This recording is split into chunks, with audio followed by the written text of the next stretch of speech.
Broadcasting from the business capital of the world, this is the Podcast Business News Network. Excited to have our entrepreneur, our author, our leader, our coach. Amazing. He's the owner of Spice Catalyst, and there's so much to him and the work he's done and all he's accomplished with his amazing resume and in professional development and mentoring now. He's helping so many with their product marketing and to really gain, these amazing skills to help you, your business move forward with product market training is just one of the things he does. He could tell you a little more about himself, but I'm honored to say I know he's a swimmer now too. How are you? And Matt, Lifeguard. I've got life-saving certificate. look at you, man of many hats, more than I even expected today to learn more about you. David Frayden, amazing background you have with what you do. I know you're just very modest. Just tell us a little bit about yourself before we start today's conversation. Again, Spice Catalyst is the website. Go right there now. Yeah, I was classically trained as a product manager at Hewlett Packard, and then Apple recruited me to bring the first hard disk drive to market for the Apple III. And then I became the business unit manager for the Apple III product line, and Steve Jobs is running the business unit for the Macintosh at the same time. And I brought about 70 products and services to market over the years in hardware, software, internet, telecommunications, and so forth. And about 10 years ago, no, about 12 years ago, I started Spice Catalyst to teach product success, or what others call it, product management and product marketing. In the process of doing that, Wiley approached me, the big textbook publisher, and they asked me to write a book on successful product design and management toolkit, which, by the way, is available if you look up my name under Amazon, any place in Yep. the world. You could get it. It's a little pamphlet. It's only 798 pages.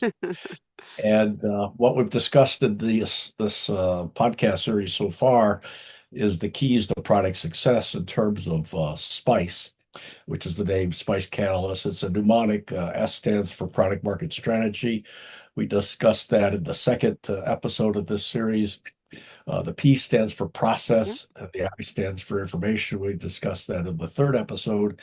And in the fourth episode, we discussed your understanding your customer and the perfect storm. Mm-hmm. E, which is the C, understanding the customer, and the E is the 130 competencies or skill sets that a organization and or individual has to have in order to have a successful product. About 35% of all new products each year fail, which wastes about $1 trillion in human resources on these Mm-hmm. failures. So in the process of writing the book for Wiley, which, by the way, is used in a couple of executive management training programs at a couple of universities in India, section 1.6 goes into the competencies. And that's what I wanted to talk about today. Perfect. Well, thank you for sharing that. And let's get started. Where do we begin? Yeah, on tap for today. Excited you're back with us, and hope everything in the personal life is going well. I know you told me about some problems at the house, but we're getting those worked through, right? Yep, yep. All right, good to know. Just a recap from last week, 'cause we did bring that up. So employee skill sets today. Bring it on. Well, a competency is the ability to do something successfully and efficiently. And an organization has to be able to do that in order to have a successful product. They fall into different areas. The hard skills, which I'll talk about, which are teachable abilities that can be defined and measured, and soft skills, which are less tangible and quantifiable. The hard skills, you could layer them from basic to intermediate to advanced. And you need a few advanced skill sets within your organization, but frequently you can go outside the organization and hire consultants if you're weak in those particular areas. Okay. And what I strongly encourage organizations to do is to do an evaluation of the skill sets and competencies in their organization and at their what levels they're at, basic, intermediate, and advanced, and put together essentially a competency or skill sets Okay. map. and then put together a training program over time to enhance those skill sets and competencies and make them better. At Spice Catalyst, we offer an evaluation service where we can come in and do that for an organization. Some of the organizations we've done this for is like GameStop about 12 years ago and others. Yeah. So getting started on it, first, it's the issue of management. Do you have managers in the organization? And by management, it's a classical definition. What a manager does is plan, organize, staff, coordinate, and direct what's going on. And each of those takes different skill sets. For example, a plan is a layout, a step by step of what needs to be done. Organizing is finding the right group of people to hire and or place in that particular area. Staffing is the finding, hiring, training, motivating, and firing of people. And a lot of people have difficulty doing that. They really don't know how to go about doing it. So that's an important skill. And coordinating. An example of that is I used to handle the PR for the board of directors at Hewlett Packard, and we traveled to Corvallis, Oregon, where there was a division, and then we went to San Diego, where there's a division, and then the board, prior to my joining the company, went to I think it was a division in Colorado, and HP and the HP way tries to keep all of their divisions to less than 500 people, so that the division stays as close to the customer as possible. Well, to the board's surprise, those three separate divisions in different groups at HP had under research and development an inkjet printer. One was doing plotters, one was doing consumer printers, and I forget what the other one was doing. And they didn't know that the other two divisions were doing the same thing. So the board was important in terms of coordinating that development work so research and development dollars weren't being wasted. The next skill set is leadership, and that's the ability to um, uh, motivate with visionary coaching, democratic pace settings, and so forth. And I was lucky to be in the Civil Air Patrol program as a teenager growing up, and I went through their leadership school. So I learned how to be a leader. And of course, you have to trust your leader to follow them. I know sometimes some people in the halls of Congress say that the president is not leading, he's following. Well, you have to have followers in order to be a leader. So you have to have both leaders and followers. Staffing is the act of defining the responsibilities. And there you define as a job description, not only the responsibilities, but also the authority of the person you're trying to hire, and to make sure that you've got authority dispersed sufficiently so small decisions can be done quickly and larger decisions can take a little bit longer. One of the things I found when I did the evaluation and assessment of GameStop is that all decisions rose to the level of the executive committee in the company, and they only met once a year.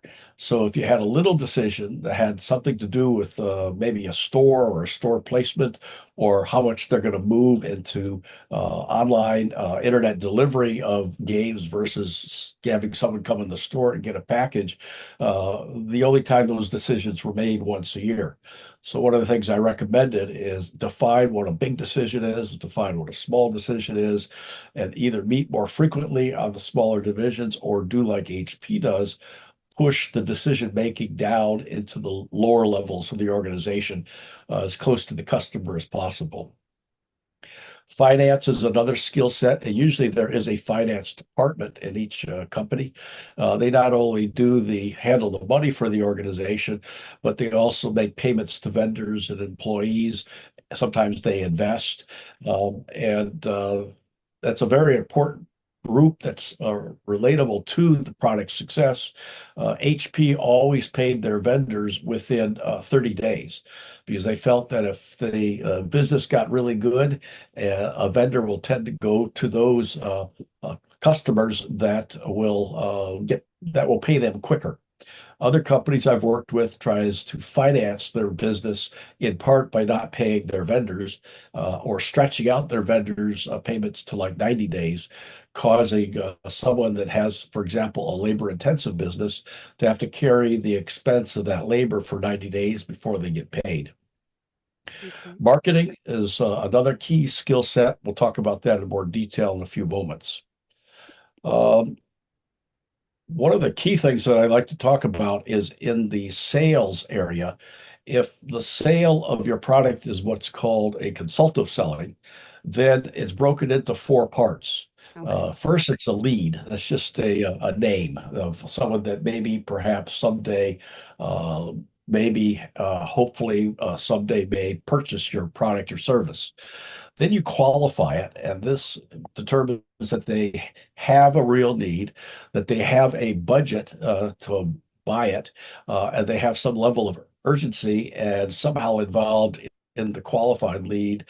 Either the person you're talking to is the decision maker, or they can get you to the decision maker. So once they have decided that that's the product or service that they want, the decision maker can say yes and go ahead. I made a sale a few years ago on an electronic delivery of assembly drawings and instructions to the shop floor to a company Okay. called Applied Technologies, a division of Singer, excuse me, of Litton Technologies.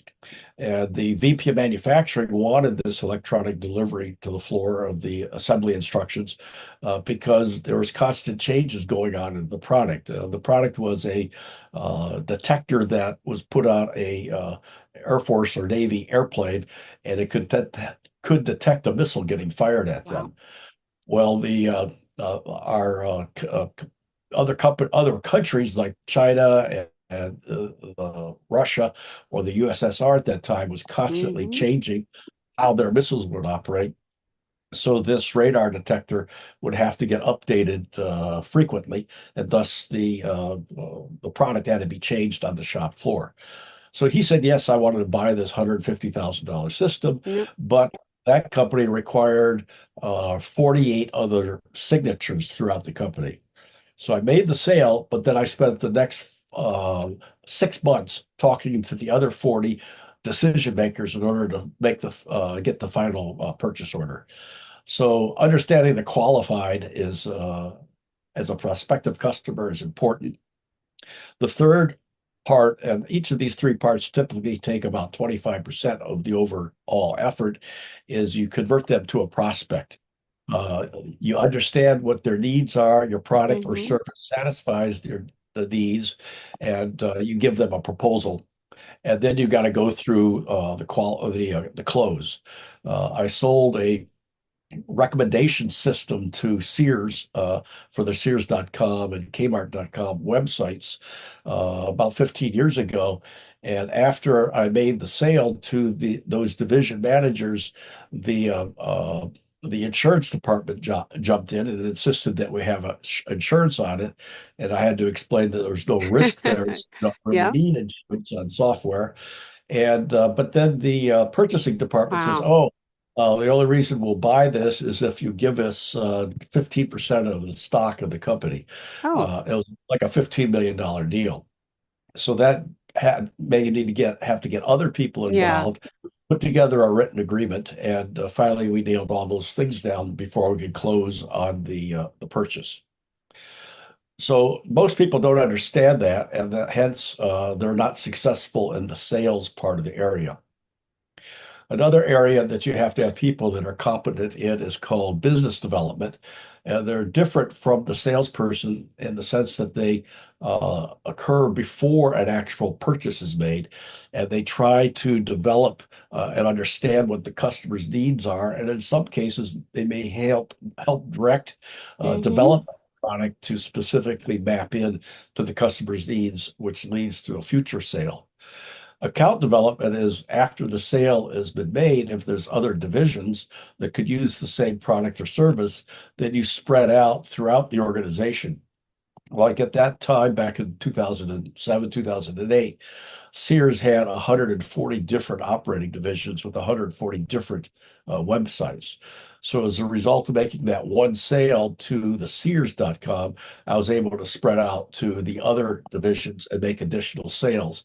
And Oh, those sales are a lot less expensive to yeah. accomplish because the the qualification and the reputation and the credibility of the organization doing the selling has already been established within the target customer. Then you need skill sets and companies in the area of support, of service, of installation, then in the areas of product management and product marketing that this series of podcasts cover. And that includes the things we've talked about so far, the product market strategy and so forth. The product development area, you Hmm. have to be able to identify what technologies are available out there and how are they going to change over time. For example, you see the background behind me, that's the view from the lanai of Yeah. my vacation rental condo in Maui. Wow. And when I had it renovated in 2001 and Amazing. put a new tile floor in. I wanted to have internet connectivity throughout the condo. So I had my tiling guy cut a groove in the floor to put in Wow. Cat5 wiring from the front of the unit all the way to the back of the unit, because I like to sit out on that lanai when I'm in Hawaii and work. Um, but just a year later, Wi-Fi came out, which Yeah. eliminated for the wiring. And I got fined because he was not supposed to cut a groove into the concrete because it Yeah. was steel reinforced concrete, and the roof may fall on the general store that was below us. So, as far as understanding technology needs, you need to be able to project ahead what kinds of technologies might be coming along. Then there's designing the user experience, and there's 4-year degrees people can get in UX design at many universities. Wow. That's Well, amazing. All these new technologies and jobs. next one is identifying what the partner's requirements are. If you have a partner like an OEM or a systems integrator, you have to have a repeatable development framework. Otherwise, you end up with a culture of blame, which I talked about in an earlier podcast. You got to be able to prioritize which features need to be developed Hmm. second and third. You have to validate that thing that you built is actually going to work before you ship. You got to freeze the schedule rather than letting the schedule slip until such a point in time as you miss the market window. And you have to plan to deal with risks. For example, the pandemic was something that very few people anticipated, and it nearly decimated our entire restaurant industry, for example. Wow. Yeah. Took a while to adopt. So having an emergency plan like that is very helpful. Then there's the issue of marketing and launching the product, understanding the customer's journey and what information needs to be delivered and what steps of the customer journey. Yeah. We talked a little bit about the customer journey in an early broadcast. Understanding differences in markets. For example, I was approached by a company out of India that had a texting based product. Oh. At a time in India, if you sent a text, it was free. In the Oh. United States at that time, it would cost 50 cents. So the product never was going to work in the US market coming from the Indian market. And it's very much true in the other direction. The European markets are different than US. Asia markets are different. Middle East markets are different. Russia markets are different. For example, in Germany, there's no such thing as direct email or direct mail marketing because it's against the law to keep a list of people. And that dates back to the Holocaust, where the Nazis kept a list of the Jews and then used that list to do unsavory things to the people on that list. So you have to understand the differences between the different markets. You have to have the ability to develop messaging. And then in the area of promotions, packaging, and bundling things, like at Apple, we knew that John Sculley, the president, was formerly the president of Pepsi. So we put together promotions that says if you buy 5 Apple IIIs, you get the sixth one free, Wow. which was common pop soda marketing technique. John understood that immediately and signed off on it. Um, then identify the media where your customer lives and have your media mix in terms of your advertising. Distribution channels are very important because if your sales force and your distribution channel is not calling on the people that would buy your product, then you've got to develop that in order to be successful. Next one is training the sales force and the support people. Okay. Uh, Having a sales tool plan where do you need brochures? Do you need websites? Do you need PowerPoint presentations? Do you need podcasts? Do you need videos? And then the overall sales planning, public relations planning, advertising planning, content planning for the internet, in particular for social media planning, metrics and analytics so that you can monitor. In the olden days before the internet, one advertising exec says, I know I waste 50% of all the money on advertising. I just don't know where. But today we know exactly where what ads are working effectively with A/B Mm-hmm. testing and what things are not. So you can optimize on that. And then you need the skill set for scheduling and for budgeting. Some people can't put together a budget, so that has to be taught.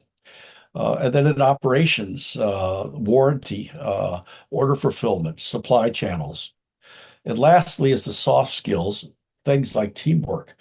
Frequently in organizations, people just can't seem to get along with each other, and they try to sabotage others so in order Ooh, for them to climb up the leadership ladder and make more money. Then there's the whole project management skill set so that you can get things done on time and on schedule. Working with other groups is a skill set, working with other mm-hmm. individuals, communication, the ability to create and present persuasive documents and presentations.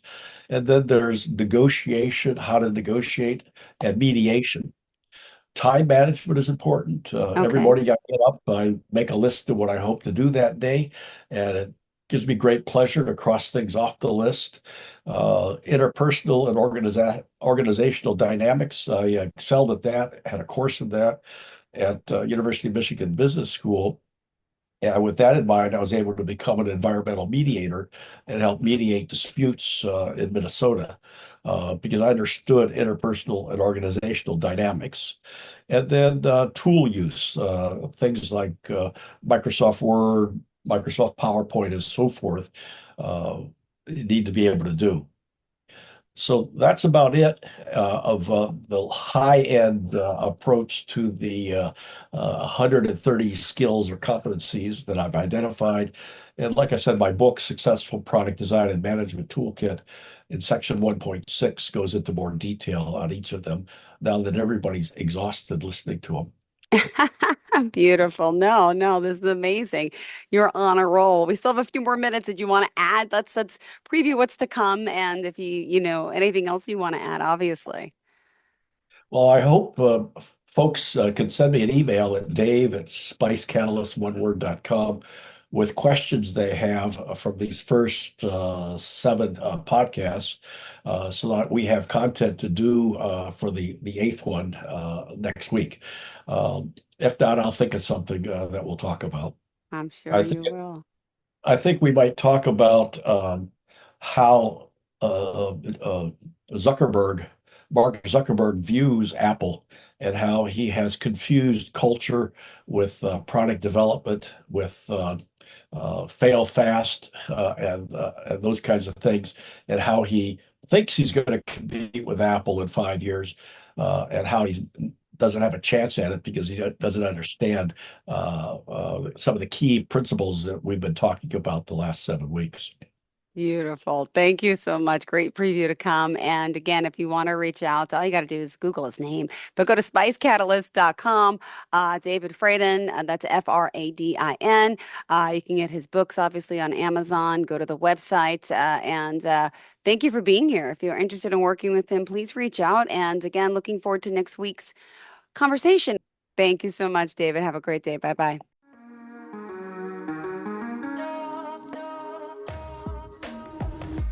Broadcasting from the business capital of the world, this is the Podcast Business News Network.